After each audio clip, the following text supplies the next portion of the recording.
Hi గారు, welcome to our channel. ప్రస్తుతం మనతో పాటు దాము బాలాజీ గారు సీనియర్ జర్నలిస్ట్ ఉన్నారు. వారితో ఒకసారి మాట్లాడదాం. నమస్తే. సార్, మంచు విష్ణు గారి 'కన్నప్ప' మూవీ ఈ జూలైలో రిలీజ్ కాబోతున్నట్టుగా తెలుస్తుంది. సో, ఒక 2, 3 పోస్ట్‌పోన్‌లు అయితే జరిగాయి. అయితే చివరిగా జూలైలో రిలీజ్ చేయడానికి సిద్ధంగా ఉన్నట్టు తెలుస్తుంది. అయితే దీనికి సంబంధించి మేము ఒక అప్డేట్ ఇస్తున్నామని చెప్పి ఏదో ట్వీట్ చేశారు మంచు విష్ణు గారు. అయితే దీనిపైన ఈ ట్వీట్ పైన వైసీపీ వాళ్ళు ఫైర్ అయిపోతున్నారు. అసలు ఆ ట్వీట్ వైసీపీ వాళ్ళకి నచ్చలేదని కూడా చెప్తున్నారు. ఈ సినిమాని ఇప్పుడు వాళ్ళు టార్గెట్ చేసినట్టుగా కూడా తెలుస్తుంది.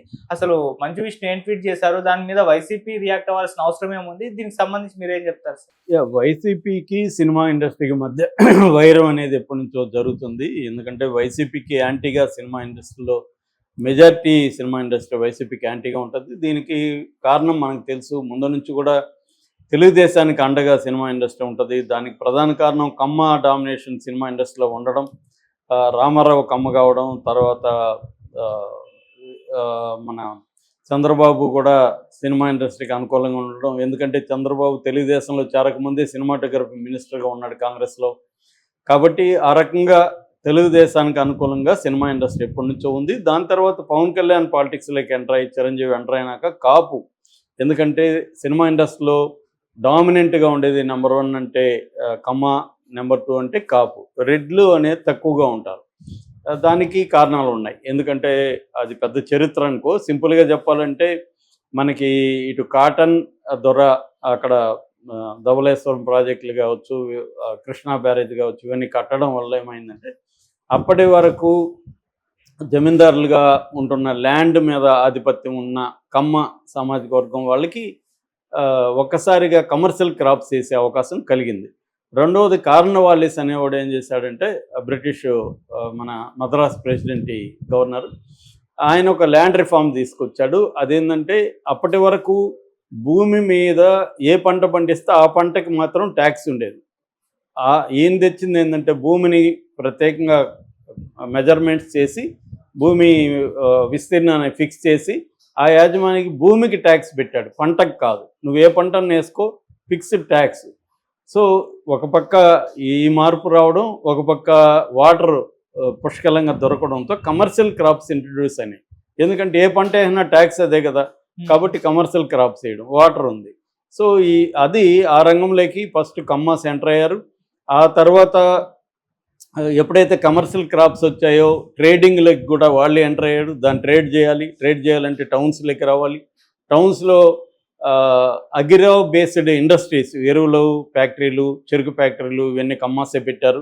ఇలాగ మెల్లమెల్లగా వ్యవసాయం నుంచి వ్యాపారాల్లోకి వాళ్ళు ఎంటర్ అయ్యారు. ఈ వ్యాపారాల్లో భాగంగానే వాళ్ళు సినిమా ఇండస్ట్రీలకు కూడా వచ్చారనమాట.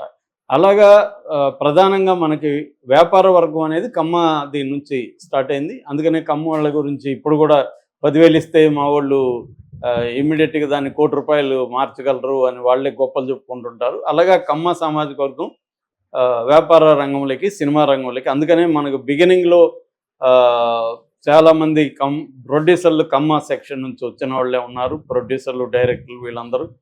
సో అలాగా కమ్మ డామినేట్ సినిమా ఇండస్ట్రీలో ఉంది. అదే టైంలో రెడ్లు, రాయలసీమ రెడ్లంతా కూడా రైల్వే కాంట్రాక్టులుగా చెన్నైలో ఇలాగా ఉన్నారు. వాళ్ళలో కొంతమంది సినిమా ఇండస్ట్రీలోకి వచ్చారు, కానీ ప్రధానంగా అయితే వాళ్ళు కాంట్రాక్టులుగా, వ్యాపారస్తులుగా, అంటే బిల్డర్, రియల్ ఎస్టేటు, కాంట్రాక్టుల ఈ రంగంలో వాళ్ళు ప్రధానంగా ఉన్నారు. సో ఈ నేపథ్యంలో సినిమా ఇండస్ట్రీ అనేది తెలుగుదేశం వైపుగానే ఉంది. తర్వాత పవన్ కళ్యాణ్కి వచ్చినాక కాపు అంతా కూడా ఇట్లాగా ఉంది. ఓవరాల్గా సినిమా ఇండస్ట్రీ మేజర్గా అటే ఉంది. ఎప్పుడైతే వైసీపీ వీక్ అయిందో సినిమా ఇండస్ట్రీలో ఉన్న చాలామంది వైసీపీకి యాంటీగా నోట్లు తెరవడం మొదలుపెట్టాడు. మొన్న కూడా పృథ్వీ 30 ఏళ్ళ 30 years పృథ్వీ 11 నెంబర్ మేకల గురించి 11 అయిపోయినాయని మాట్లాడడం, దాంతో వాళ్ళ కోపం వచ్చింది. అది కొన్ని రోజులు విపరీతంగా గొడవ జరిగి చివరికి పృథ్వీ దగ్గర సారీ చెప్పించాల్సిన పరిస్థితి ఆ సినిమాకి ఏర్పడింది. ఆ సినిమా కూడా లైలా సినిమాది అటర్ ఫ్లాప్ అయింది. అవ్వడానికి కూడా వాళ్ళకి కొంత కారణం. సినిమా మరీ గొప్పగా ఉంటే ఎవడు ఆపలేడు, అది వేరే విషయం. కానీ కొంతవరకు అయితే పనిచేశారు. ఇప్పుడు విష్ణుకి యాంటీగా వైసీపీ రంగంలోకి దిగింది. ఎందుకంటే కన్నప్ప రిలీజ్ జూలైలో అనౌన్స్ చేస్తున్నారు. సో కన్నప్ప రిలీజ్ను మేము అడ్డుకుంటాం, బాయ్కాట్ కన్నప్ప. విష్ణుకి నెత్తికెక్కింది, వీడి దించాలి, కొవ్వు దించాలి అన్నట్టుగా పోస్టులు పెట్టడం మొదలైంది. దీంట్లో ప్రధానమైన ఒక యాంగిల్ చెప్పాలంటే విష్ణు వాళ్ళ భార్య ఆమె వెరానిక. ఆమె యాక్చువల్గా జగన్కి క్లోజ్ బంధువు. సో వీళ్ళు ఎప్పుడంటే అప్పుడు జగన్ కలుస్తుంటారు. ఆ, ఒక పక్క అదే ఉండి కూడా మోహన్ బాబు ఫ్యామిలీ ఏంటంటే అధికారంలో ఎవరుంటే వాళ్ళతో మంచిగా ఉండడం అనేది మోహన్ బాబు ఫ్యామిలీ ముందు నుంచి కూడా ప్రాక్టీస్ చేస్తుంది. మోహన్ బాబు ఫ్యామిలీ అనే కాదు, కొంతమంది నాగార్జున లాంటి వాళ్ళు కూడా ఇదే చేస్తారు. అధికారంలో ఎవరు ఉంటే వాళ్ళతో మంచిగా ఉండడం. ఇది యాక్చువల్గా బిజినెస్ టెక్నిక్. బిజినెస్ పీపుల్ చాలామంది కూడా అధికారంలో ఎవరు ఉంటే వాళ్ళతో మంచిగా ఉంటారు. మేఘా ఉన్నారు ఫర్ ఎగ్జాంపుల్, గతంలో బీఆర్ఎస్తో జగన్తో మంచిగా ఉన్నారు. తర్వాత ఇప్పుడు రేవంత్ రెడ్డితో అక్కడ కూటమి ప్రభుత్వంతో మంచిగా ఉంటున్నారు. వాళ్ళకి ఏంటంటే బిజినెస్ ఇంట్రెస్ట్ ఇంపార్టెంట్ కులం కంటే కూడా. అలాగా ఆ, మంచు విష్ణు కానీ లేకపోతే మోహన్ బాబు ఫ్యామిలీ కానీ అధికారంలో ఎవరు ఉంటే వాళ్ళతో మంచిగా ఉంటారు. గతంలో జగన్ ఉన్నప్పుడు జగన్తో వెళ్ళి కలవడం, ఫోటోలు దిగడం అవన్నీ చేశారు. ఆ తర్వాత లోకేష్ని కలవడం, చంద్రబాబుని కలవడం, మోడీని కలవడం ఇవన్నీ చేస్తున్నారు. సో ఈ నేపథ్యంలో ఏమైందంటే వాళ్ళ ఫ్యామిలీలు గొడవలు వచ్చినాయి. మనోజ్ ఒకవైపు, విష్ణు అండ్ మోహన్ బాబు ఆయన భార్య ఒకవైపుగా మారిపోయారు. సో ఈ నేపథ్యంలో ఆల్రెడీ ఈ కన్నప్ప మీద నెగిటివ్ ట్రోల్స్ విపరీతంగా ఉన్నాయి. ఎందుకంటే అదేదో కన్నప్పలాగా లేదు, అదేదో అతను చెప్పినట్టుగా వేరే రకంగా ఉంది అది మొత్తంగా.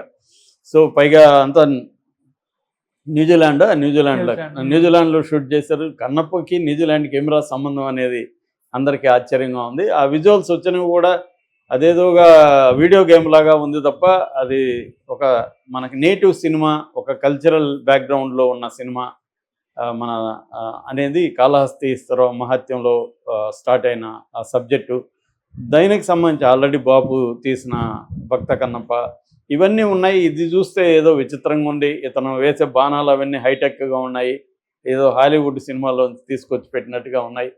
సో ఇది ఎక్కడ కనెక్ట్ అవ్వట్లేదు, ఆడియన్స్కి చూడాలనిపించట్లేదు. ఏమన్నా చూస్తే ప్రభాస్ కోసమే వెళ్ళే అవకాశం ఉంది. ప్రభాస్ అర్జునుడిగా చేశాడు దాంట్లో. సో ఆ ప్రభాస్ అంటే వీళ్ళకి శివుడికి అర్జునుడికి మధ్య యుద్ధము దాన్ని అంతా బాగుంటుందని చెప్తున్నారు.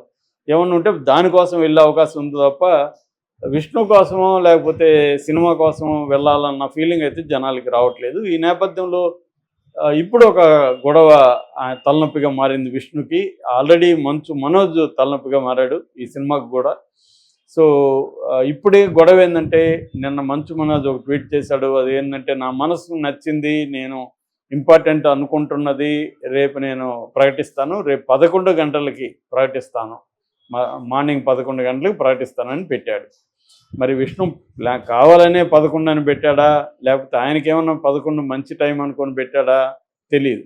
వీళ్ళేమో భుజాలు దడుముకుంటారు కదా, 11 అనగానే వైసీపీకి భుజాలు దడుముకున్నారు. సో నీకు ఇంకే టైం దొరకలేదా, 11 దొరికిందా అని వాళ్ళు మొదలుపెట్టి విష్ణు సినిమాని బ్యాన్ చేయండి అనేదాకా వెళ్ళారు. సో ఇప్పుడు విష్ణుకి ఇదొక ఇంకొక దెబ్బని మనం చెప్పుకోవచ్చు. ఆల్రెడీ సినిమాకి సంబంధించి పాజిటివ్ ఇది లేదు, పైగా నెగిటివ్ ట్రోల్స్ జరుగుతున్నాయి. రెండోది మనోజ్ దీనికి యాంటీగా కన్నప్పగా అది దొంగప్ప అని ఇంకొకప్ప అని పెడుతూ వస్తున్నాడు, యాంటీగా పెడుతున్నాడు. దీంట్లో డబ్బులు ఎక్కువ మిస్యూజ్ అయింది అవన్నీ పెడుతున్నాడు. మరోవైపు ఇప్పుడు వైసీపీ రంగంలోకి దిగి కన్నప్పని బ్యాన్ చేయండి, మేము కన్నప్పని ఫ్లాప్ చేయిస్తాము, విష్ణుకి దించుతాము, మేము అతనికి నెత్తికెక్కింది 11 అని అంటాడా అతను అన్న దీంట్లో ఇదయ్యారు. విష్ణు నిజంగా కావాలని చెప్పాడా లేకపోతే అతనేదో 11 అంటే ఇంక ఎవడు 11 అని చెప్పకూడదా? వైసీపీలకి ఏమైంది? వాళ్ళు ఏమన్నా ఫోకస్ చేయాల్సింది 11 నుంచి మళ్ళీ గెలవాలనే దీని మీద ఫోకస్ చేయాలి తప్ప ఎవరో 11 అనగానే వాళ్ళు రంగంలో దిగి యాంటీ కావడం అంటే వాళ్ళు ఎంత వల్నరబుల్ కండిషన్లో ఉన్నారు, ఎంత వీక్ మైండ్ సెట్లో ఉన్నారో మనకు అర్థమవుతుంది. ఎందుకంటే వాళ్ళ ఫోకస్ అంతా ఎక్కడ ఉండాలి? ఈ ప్రభుత్వ ప్రజా వ్యతిరేక విధానాలని ఎండగట్టడం, ప్రజల్ని ఆర్గనైజ్ చేయడం, ఈ హామీలు నెరవేర్చట్లేదు కాబట్టి దీనికి వ్యతిరేకంగా ప్రజల్లో ఆల్రెడీ వ్యతిరేకత ఉంది, దాన్ని ఆర్గనైజ్ చేసి ఉద్యమ రూపాలకి తీసుకెళ్లడం, ఉద్యమాలు చేయడం అనేది వాళ్ళు చేయాలి. అది వదిలేసి ఎవడో 11 అనగానే ఉలిక్కిపడి వీడిని అంత చూస్తాను 11 అంటే